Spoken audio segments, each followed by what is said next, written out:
Welcome to Lead Pods, the official leadership podcast from USMB for pastors and church leaders, where our goal is to increase our impact together. Hello, friends. Welcome to episode 91 of the USMB Lead Pods. My name is Matt Ersman, and as always, really grateful to have you with us. Today, we're going to go back and dive into our MB history once again. We have a repeat guest on today, and I'm excited to be talking again to Peggy Goertzen. Peggy is the director and the archivist for the Center for Mennonite Brethren Studies, and she is an encyclopedia of knowledge. She knows our history better than probably anyone, and I'll be honest, I'm really not much of a history buff. I've never really been super into history, but Peggy is a great storyteller. So even if you're not super into history, you may not be familiar with all the ins and outs of USMB history, I think Peggy will rope you in with the way that she tells these stories. I definitely was very interested to hear about them. Today, Peggy kind of focuses in on two stories that you probably don't know about our history that are really pretty cool stories about really some trailblazers who were doing things in the early USMB days, shattering barriers, kind of breaking some stereotypes, doing some pretty cool things to reach and serve some underserved people groups that are just really inspiring stories. And she also fills in some more of the even earlier history. We kind of look ahead a little bit about where she thinks some of our USMB family is headed. I really enjoyed hearing from Peggy, and I think you will as well. So let's take a quick break to hear from a sponsor, and then we'll get to some really cool stories from USMB history from Peggy Goertzen. Today's podcast is sponsored by Mennonite Central Committee. Sometimes the best gifts are ones that you can't simply pull off a shelf. To celebrate Jesus' birth this Christmas, choose gifts that change lives and provide for families. Choose from a piglet, chickens, wells, and more. Give comfort and joy for the world. Donate at mcc.org/delight. All right, my friends. Well, today I'm excited to have a repeat guest. Peggy Goertzen is back with us. And I told Peggy, I think the last time she was on with us, we talked through some MB history. And I believe that's the most popular, the most downloaded episode of Lead Pods that we've had so far. So Peggy, you're an internet celebrity. Thanks for being on with us again. Thanks. For your listeners, if you don't know Peggy, Peggy's been the director and the archivist for the Center of MB Studies at Tabor since '92. And I'm amazed, Peggy, at your ability to pull out dates and names. And you are a great storyteller. You are the MB aficionado. So we're grateful to have you back with us today. Thank you. So today we're going to just cover a little bit of background about the commission, the Historical Commission, and your role there, Peggy. And then I know you've got some just really cool stories that some of our listeners probably haven't heard before, specifically about kind of the early MB days in the U.S. and some missions things. So we'll dive in there in just a minute. But if people aren't really familiar, let's back up a little bit. Can you just tell us the MB Historical Commission? What exactly is that, and what does it do? It was established by a man named J.B. Taves as an effort to preserve our history as a denomination. And so we have the MB Historical Commission is our last binational entity where we didn't separate like, U.S. in Canada. We are still, so we get to go to meetings in both U.S. and Canada, which is exciting. And so we have four locations. We have Fresno, California, and Hillsborough, Kansas, Winnipeg, Manitoba, and Abbotsford, British Columbia. Yeah. And each of those locations have specific documents and parts of our history, or how is that? Yes. They keep primary source records for the districts and conferences that they're responsible for. And so Winnipeg has, as I believe most of Canada, British Columbia has, it was a later location because of the growth of MBs that direction. And then Fresno has General Conference records, which were the U.S. and Canada entities, and the missions records, and then Pacific Coast Church records. And I have, in our archives, we have Southern District, Central District, we have what used to be North Carolina records, and the Latin American Mennonite Brethren, and the U.S. Conference, as opposed to General Conference. Yeah, awesome. Okay. So in a minute, we'll dive into some really cool stories that you're very familiar with, just of our history. But before we go too far, Peggy, I know like you're obviously very interested in this. You've devoted a lot of your career to this. Um, I'm just kind of curious. Can you share like why is NB history so important to you personally and to us? Why is it so important that we know these stories? I it's fascinating and wonderful to see how God has worked in the hearts of people. Yeah. And I wasn't raised in any kind of a Mennonite Brethren background. Hmm. I accepted Christ as a late teenager, and I come from a completely non-Christian, non-church home. So it was just exciting for me when, after I accepted Christ, to find a group that cared so much about Jesus and following Jesus. And and I'd have to give some credit to my husband's grandfather, because Mm. Leonard Ricker, he shared with me things when I was even just dating my husband that were so powerful and important.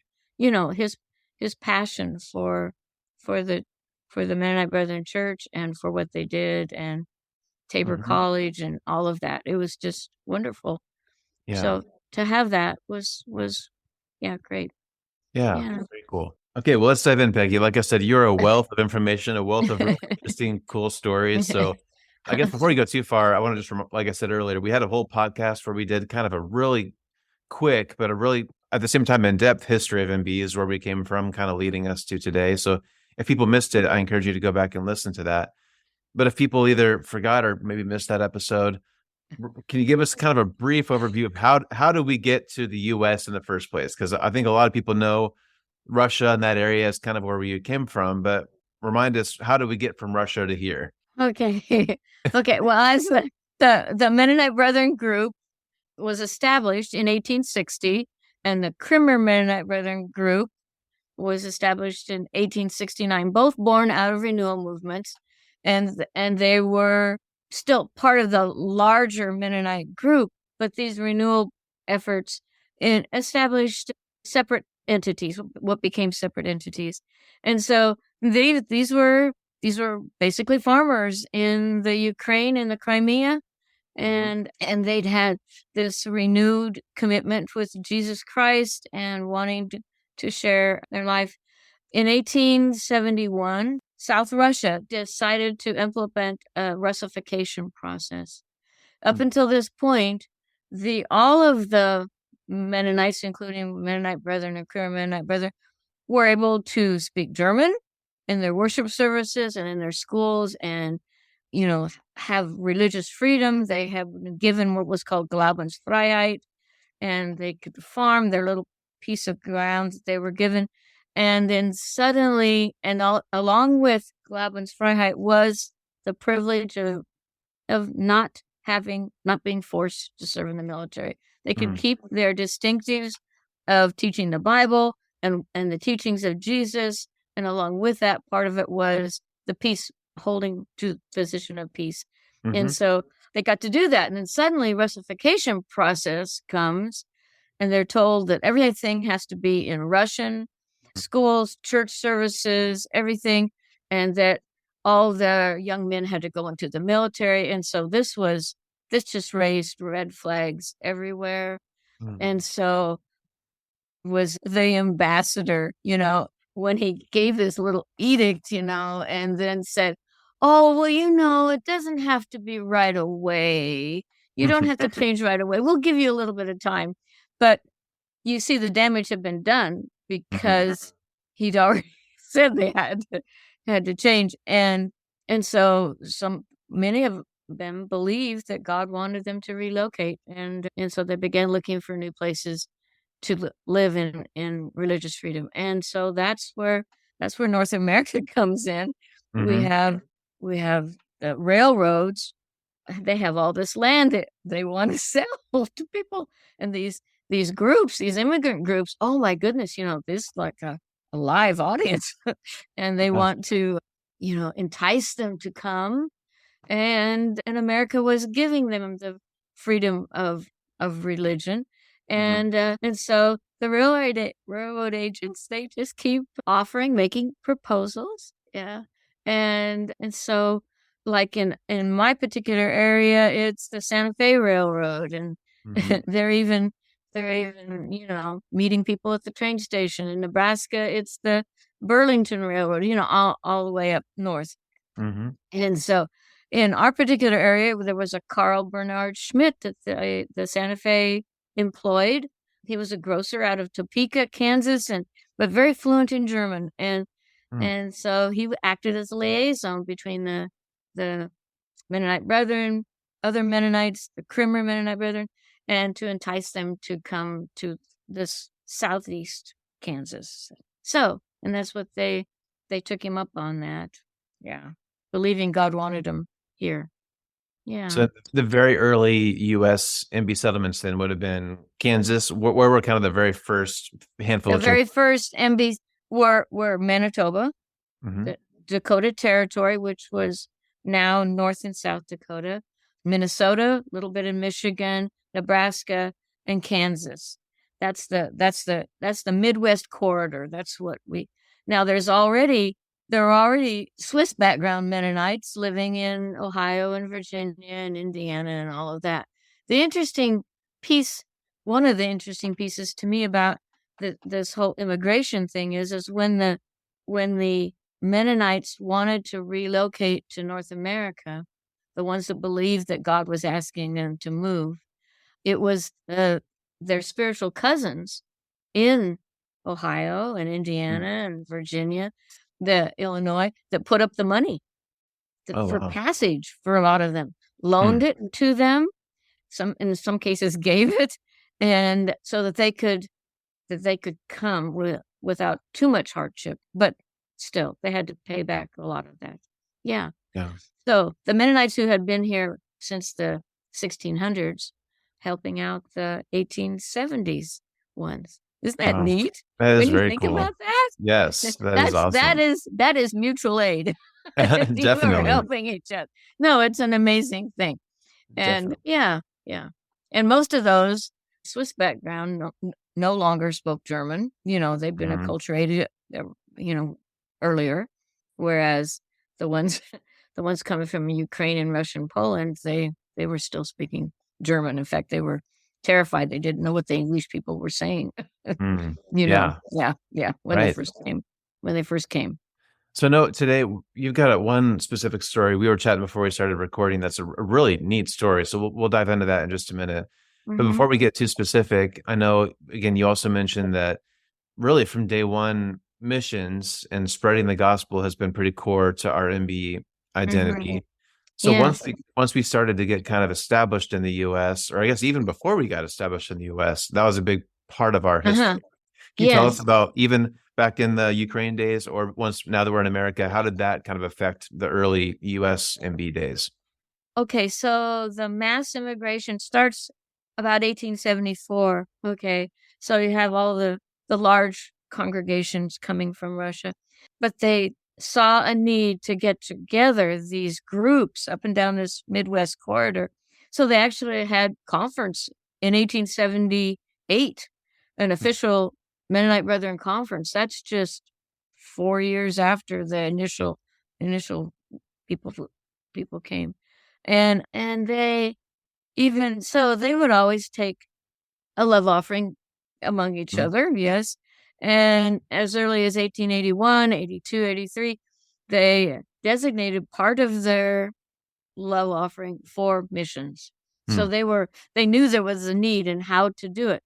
And then as the years went by, they sort of, not exactly forced, but put high pressure on their ministers to give 1 week, 2 weeks, 3 weeks to travel to groups of German-speaking Mennonites to hold what we would call probably just revival meetings, so that they could hear the gospel and accept Christ.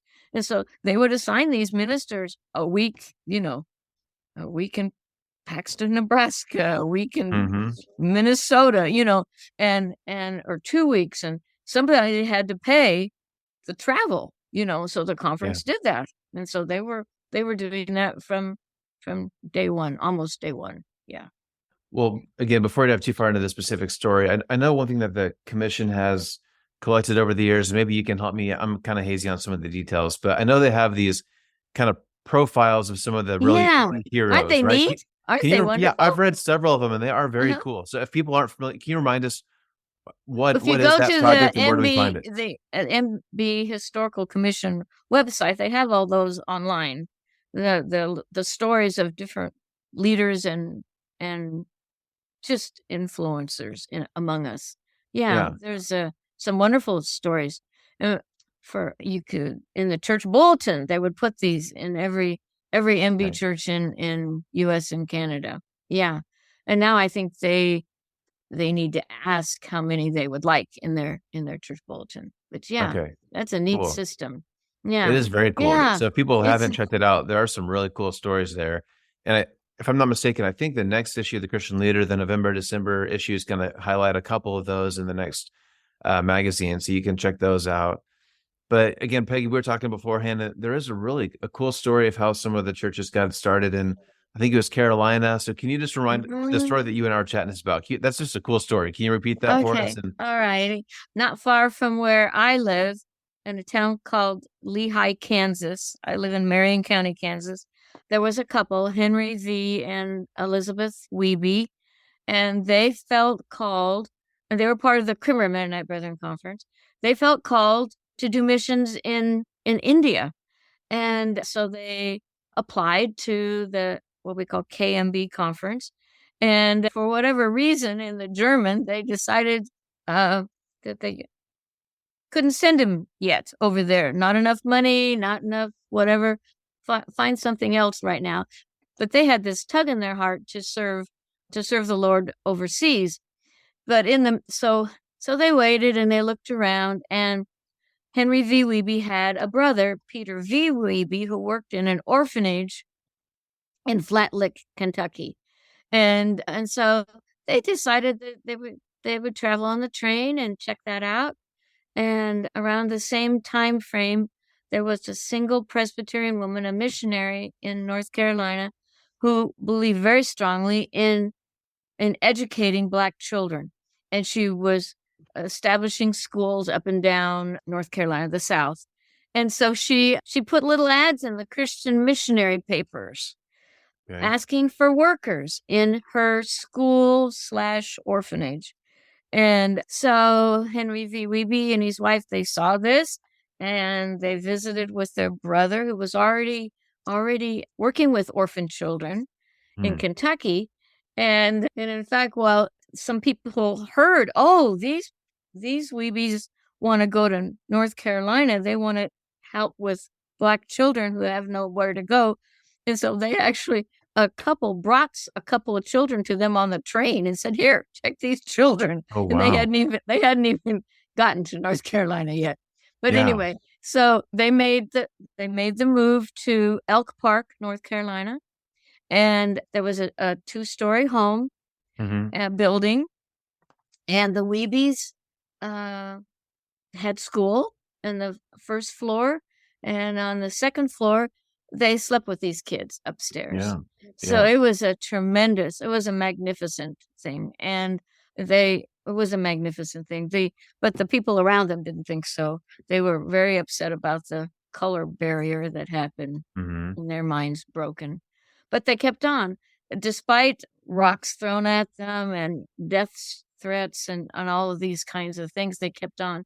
The Wiebes stayed until I think it was 1907.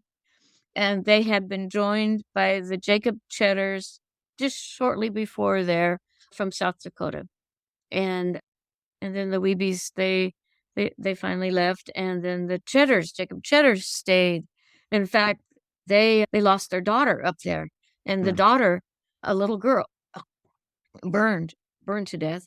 And she's actually buried in the Black Cemetery outside of Elk Park. Wow. So yeah. So the Wiebes going to Carolina, that's, I mean, really kind of how the Carolina Eastern District got founded, right? Yes. And that's hard for me. It's hard for me to imagine a family from Kansas kind of uprooting, moving to Carolina, starting a school for poor Black children today, let alone the 1800s. Like you mentioned, that would have been incredibly taboo, unheard of, right? Unheard of. Yes, it took a lot of heat for that. Yeah. So Yeah. I'm curious, what from all that you know about our MB history, like what about MB is why is that part of our unique history that we have people like this willing to do these pretty crazy things? Like, do you know more about the Weeby story? What led them to do that in such a time when that was just unheard of? Well, the whole Weeby clan Mm-hmm. has a DNA that is so focused on loving the Lord and helping people that's I think it's just part of the DNA. And the cheddars with such a passion for doing what God asked, and it didn't matter what the cost was. They were Yeah. just they believed that was the right thing to do, that what the Lord wanted them to do, Yeah. and they did it. Wow. Yeah. Yeah. Yeah. That's We should incredible. be so. We should be so. Yeah. Absolutely. Yeah. Yeah. And Yeah. how cool that really one family took a huge risk, and now there are dozens of churches Yes. and trace Yes. their Yeah. lineage back to that family. Yes. That's Yeah. incredible. Yeah. Yeah. That's neat. Awesome. It is. It's very cool.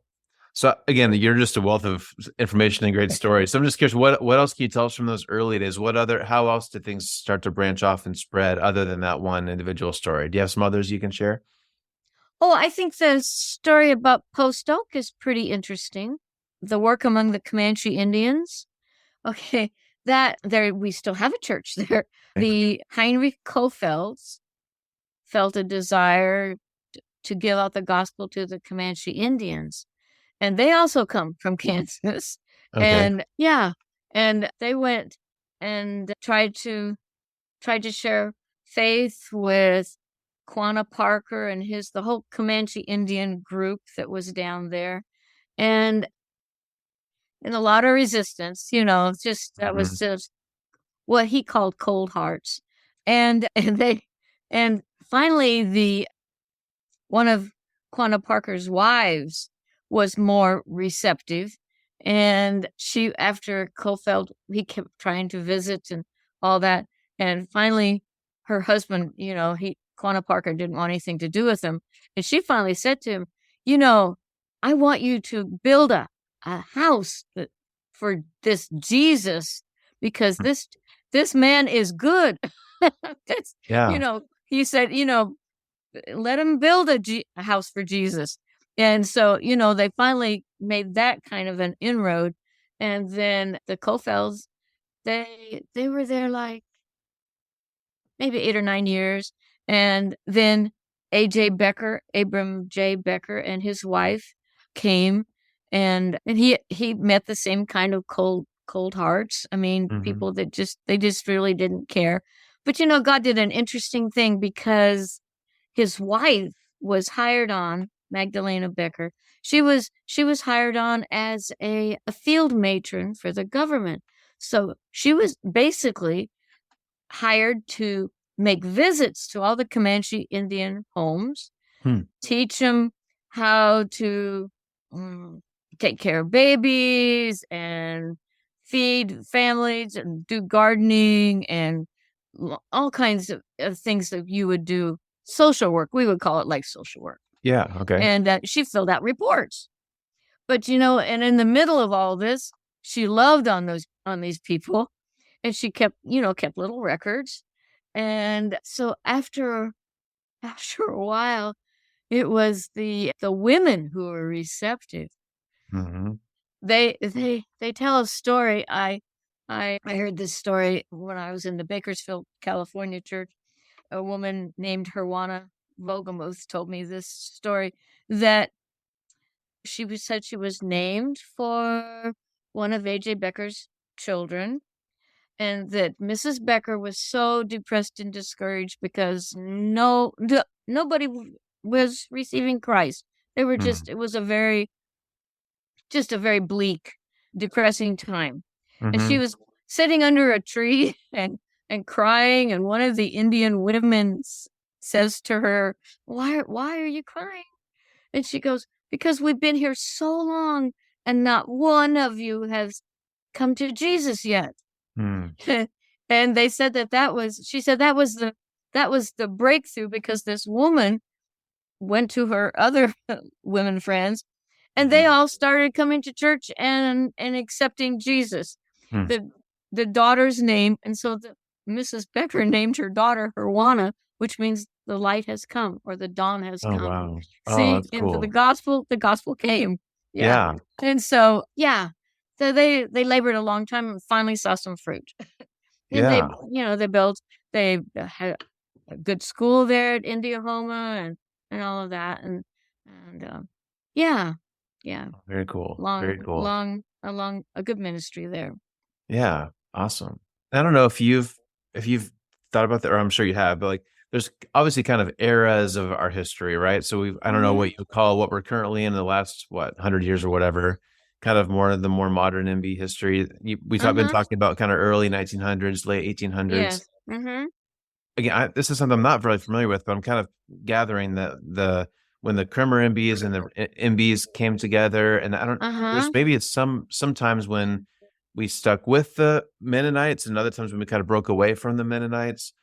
Was there a time when we kind of started to come together to form more of what might look like a more of our MB conference today? Or how did it continue to morph maybe in the early 1900s to later 1900s? That's a long morphing process. Okay. Okay. The Mennonite Brethren and the Kremer Mennonite Brethren, so terribly similar. There wasn't much difference between them. Okay. Except that their origin was in slightly different places. One was in the Moluchna colony of what was then South Russia or now Ukraine. The other was the Crimea of South Russia. And so there was very little difference. They all loved the Word of God. They loved Jesus. They wanted to be dedicated followers of Christ. They had different forms of baptism. The Mennonite Brethren baptized backwards. The Kremer Mennonite Brethren knelt forward. Okay. And so but it was still baptism after you had accepted Christ. It was what we call believers' baptism. Terribly important. That was critical. You didn't do it because your parents wanted you to, or your friends wanted you to, or whatever. You did it because you had a close heart encounter with Jesus, and your sins were forgiven, and your faith was real, and the Bible was alive, and that's why you did it. So the emphasis on a real conversion, what we would say a genuine conversion, and then living it out. The phrase that encapsulates that is Nachfolge, following after in German. So it's not just accepting Jesus, but to keep on following after, being a faithful disciple. Yeah. And so that was critical. So the differences, there were very few differences except for like baptism, between the MBs and the KMBs. And so for the merger, the head of the Kremer Mennonite Brethren, he was C.F. Plett. The merger happened in 1960. The mother church of the KMBs, which is Gnad now Parkview, called Parkview. They joined the MBs 5 years earlier. They were the larger group, but in 1960 they had a big conference in Reedley, California, MBs and KMBs, and C.F. Plett, he was the spokesperson. He got up and told the delegates, we can do so much more together than we can apart. Yeah. And he urged that to be a full merger, for everybody to agree. And so that happened. Now, the conferences among the Mennonites that don't stress so much conversion and these aspects of discipleship, so there's just more emphasis on our brand of MBs and KMBs. Yes. Yeah. So we believe very much in helping other people. In fact, the Kremers, they did a lot of what we would call relief work. They established an orphanage very early outside of town here. A woman named Amanda Donor and a gentleman named Tobias Martin. They came out of Church of the Brethren, which is not too far from here. But they went to the Kremer Mennonite Brethren and said, this Amanda Donor, she had a vision for taking care of children who didn't have any family. And she said God gave her a dream that she was sewing quilts and bedclothes for children who had no home. And so she went to the KMB conference leaders at Gannad now and said, hey, I have this vision. And they said, oh, we'll support it. And so they built this house. A house, and later a 3-story building that became the orphanage that they wanted to take care of. And so you had Elder Jacob A. Wiebe and all these leaders in the Crimmers on their board. They published literature that said, we welcome all children, Mennonite, German, and Yankee. Okay, yeah. Do you see? Yankee. You're right. They were everybody. And that was marvelous. And so that's about 1898 is when the big stone building was put up. And they took in all these kids, and they had ordained deaconesses and nurses come, and doctors came, and they took care of these kids. And then about 1915 or 1916, there were a lot of orphanages in the counties around, and so they decided to also accept the elderly. So the elderly joined with the orphans. And so you had, my goodness, so the elderly now had a home, and children had a home, and it was a marvelous, marvelous effort. Yeah. Can you imagine? The building stood until 1944 when lightning struck it and burned down. Oh, wow. Okay. Nobody died. I mean, we have photos of some of the nurses helping some of the elderly get down the steps, with the fire behind them and all that. Yeah, nobody died. Wow. And, but Very cool. In the upstart of that, we had a hospital built in town in Hillsboro, and we have rest homes here too. So it kind of moved out of the country, and Very cool. So the social part of caring for people's needs and the evangelistic part of giving out the gospel has always gone hand in hand. Yes. Yeah. Very cool. But we always want to make sure we have the evangelism part. Yes, definitely. Yeah. I mean, so that was we don't want that omitted or put to the side. Yeah. Very cool. Well, you've done a great job summarizing that. So, Peggy, I've got maybe just 2 more questions. Our time has gone fast, and we could talk for a long, long time here. But I have one just kind of trivia question, and then I've got a kind of big question I didn't warn you about. So brace yourself. But first, I'm just curious. Do you know what is the oldest U.S. MB church that's still operating today? Do you know which MB church has been around the longest in the U.S.? Yeah. Yeah, it would. Well, the answer, like I said before, is not entirely simple. Okay. The oldest Mennonite Brethren church is Abenfeld out in the country here. Okay. But the oldest Crimmer Mennonite Brethren is Parkview or Gannad now. And it was established 1874, Abenfeld 1876. Now we have other very old that's I don't mean negative. Sure. Henderson, Nebraska, very old, like 1877. The Freeman, South Dakota, Silver Lake group, originally about 1877, 1878. Bingham Lake, the same. Those, so just slightly after. Abenfeld just barely makes the oldest. Okay. Because those are all very, Henderson, yeah. That's a long time. That's impressive to keep your doors open. Isn't it? It is.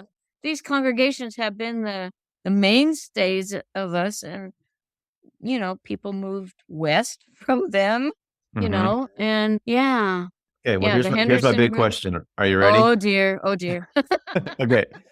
Well, if I understand it right, I think part of what your current job is you also, not only the historical side, but you also keep up with what our current churches are doing, right? Yeah. You rely on church bulletins and websites and however you get all your information. Yes. So I think you have a really interesting and unique perspective because you know our history so well. and you're keeping an eye on what our current churches are doing. For future historians down the road, someone listening to the podcast 100 years from now, Oh dear. I would just love to hear, like, how do you view our churches today? What do you think will be characterized by years from now? Like, what are we doing really well now? What are some of our weaknesses, or what currently would you characterize an MB church in 2023?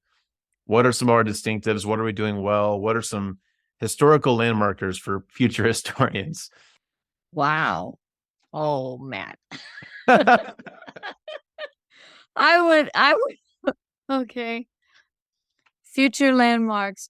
I would like us not to focus so much on styles of music. We still have some of that. Yeah, I love the hymns and I love the contemporary music.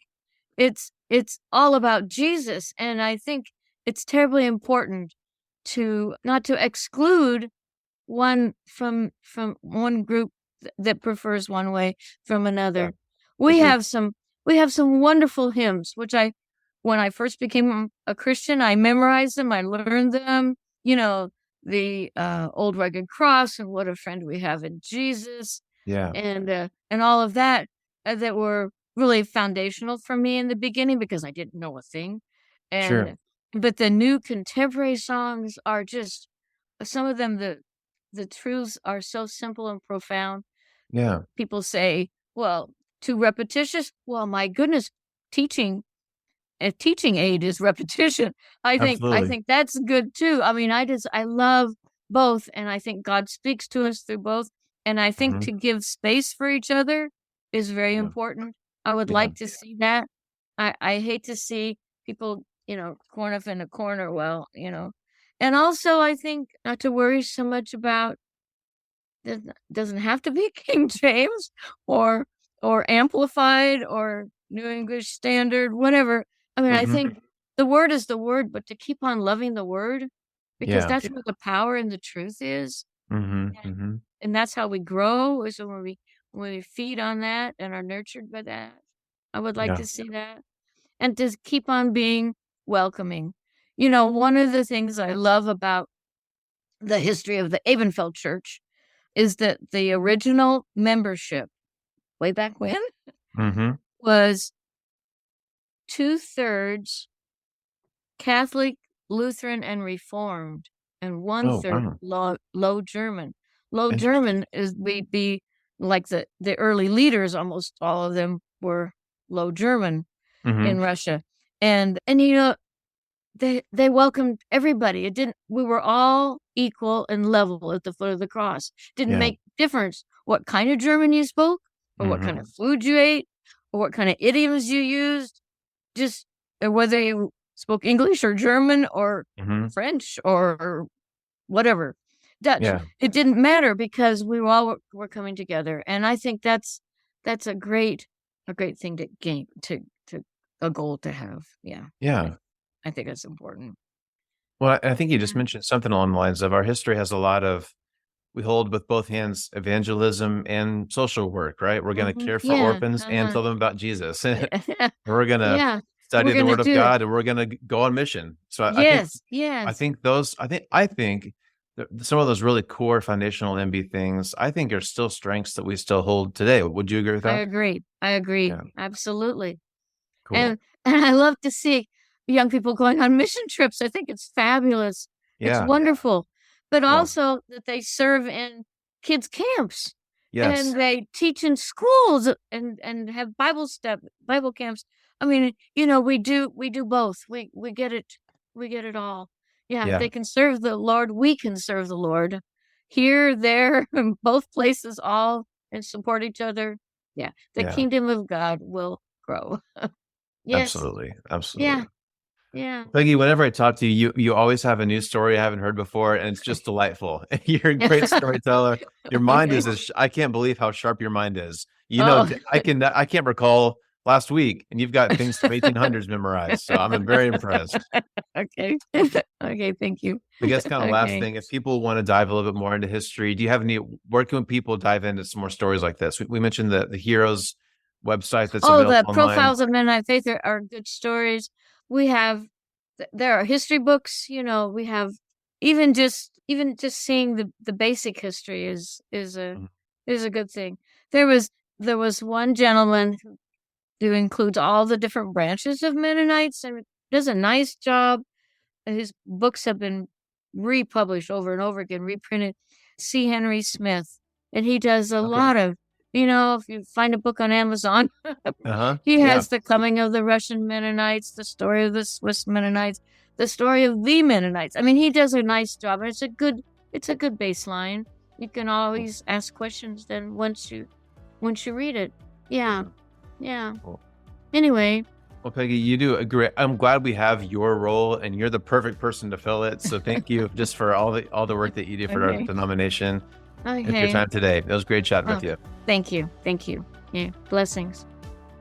Opportunities for generosity abound on Giving Tuesday, November 28th. USMB would be grateful for your support with a designated gift for church planting, leadership development, or immigrant ministries through the CORD program. Last year, donor support strengthened young USMB churches, funded internships, and helped produce more than 20 Lead Pods episodes. You can make a lasting impact through an investment in USMB. Visit www.usmb.org to donate. Once again, thank you, Peggy, for sharing those stories with us, for your insight into our history. I just really enjoyed that. And man, it's just kind of another cool reminder of how just one or two people, a family or two, can make such a large impact with the Wiebe family, kind of founding the Eastern District after their efforts making that school. So it's just so cool. So I really enjoyed hearing those stories, and I hope you did as well. And while we're on this topic of kind of heroes of the faith and heroes of MB history, if you haven't yet, I encourage you to check out the most recent issue of Christian Leader magazine, where that was kind of the theme of the issue, where they spotlight some other really, really amazing stories from our MB Anabaptist history. We kind of talk about what is a hero, lots of great features in there. So if you haven't yet, I encourage you to check out, track down either a hard copy, or you can, of course, read online at christianleadermag.com. The team does a great job putting that together. So if you'd like to learn more about our history and read some more cool stories, I do encourage you to check out this most recent issue. Okay, with that, I think we'll wrap it up. So thanks again so much for listening. Have a great week ahead, and we'll look forward to seeing you next time here on Lead Pods. Thanks for listening to Lead Pods. Make sure you don't miss an episode by subscribing to our show wherever you're listening today. Learn more by visiting usmb.org, and be sure to follow us on Facebook, Instagram, and Twitter. We'll see you next time as we learn more practical tools to increase our impact together.